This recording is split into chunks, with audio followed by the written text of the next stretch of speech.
नमस्कार दोस्तों, स्वागत है आपके अपने चैनल पर।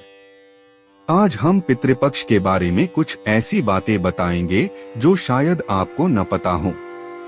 पितृपक्ष के समय हम अपने पितरों की आत्मा की शांति के लिए श्राद्ध और तर्पण करते हैं, लेकिन इस प्रक्रिया से जुड़ी कई ऐसी अनकही बातें और परंपराएं भी हैं, जिनसे बहुत से लोग अनजान रहते हैं। आज हम आपको पितृपक्ष से जुड़ी 10 ऐसी बातें बताने जा रहे हैं जो साधारण जानकारी से अलग और खास हैं। तो चलिए शुरू करते हैं। 1. पितृपक्ष के दौरान खीर का विशेष महत्व क्यों होता है? खीर को पितरों की सबसे प्रिय वस्तु माना जाता है, खासकर दूध और चावल से बनी खीर। यह माना जाता है कि खीर पितरों की आत्मा को तुरंत संतुष्ट करती है और उन्हें मोक्ष की ओर अग्रसर करती है। 2. श्राद्ध के दिन चुपचाप भोजन करने का नियम। पितृपक्ष में जब श्राद्ध का भोजन किया जाता है तो उसे शांतिपूर्ण तरीके से और बिना कोई शोर किए करना चाहिए। माना जाता है कि शोरगुल करने से पितरों को अशांति महसूस होती है और उनका आशीर्वाद नहीं मिलता। 3. श्राद्ध में भोजन की संख्या का खास महत्व। श्राद्ध के दिन 3 प्रकार के जीवों का भोजन करवाया जाता है, ब्राह्मण, गाय और कौवा। इन तीनों को भोजन कराना पितरों को तृप्ति देता है, क्योंकि ब्राह्मण को देवता, गाय को धरती माता और कौवे को पितरों का प्रतीक माना जाता है। 4. पितरों के लिए जूतों और चप्पलों का दान वर्जित क्यों है? पितृपक्ष के दौरान जूते और चप्पल का दान नहीं किया जाता। इसका कारण यह माना जाता है कि पितरों को इन वस्तुओं की आवश्यकता नहीं होती और यह चीजें भौतिक जीवन से जुड़े होने के कारण उन्हें मोक्ष की राह में बांधती हैं। 5. श्राद्ध में लाल रंग का प्रयोग वर्जित। पितृपक्ष के दौरान श्राद्ध कर्म में लाल रंग के वस्त्र या फूल का उपयोग नहीं किया जाता।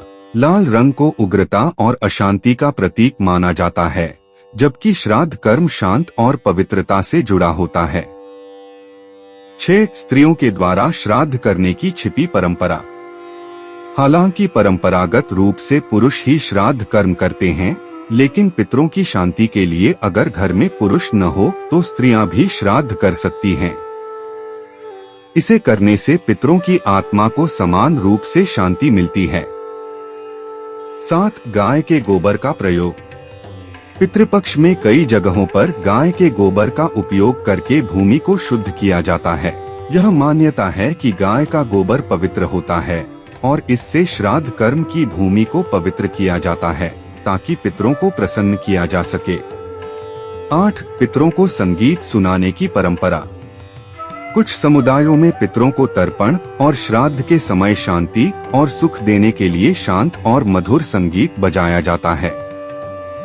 इससे पितरों की आत्मा को शांति मिलती है। 9. अघोरी परंपरा और पितृपक्ष। कुछ विशेष समुदायों में अघोरी साधु पितृपक्ष के दौरान पितरों के तर्पण के लिए अनूठे तरीके अपनाते हैं। माना जाता है कि ये साधु अपने विशेष कर्मकांडों से पितरों को मोक्ष दिलाने में सक्षम होते हैं। 10. पितृपक्ष में मांसाहार का त्याग। अधिकांश लोग इस बात से अवगत हैं कि पितृपक्ष में शाकाहार का पालन किया जाता है, लेकिन इसका कारण यह है कि मांस का सेवन करने से पितरों की आत्मा को अशांति मिलती है और वे क्रोधित हो सकते हैं। इसलिए मांसाहार से दूरी बनाएं। तो दोस्तों, ये थी पितृपक्ष से जुड़ी वो 10 बातें जो बहुत से लोगों को शायद पता नहीं होगी।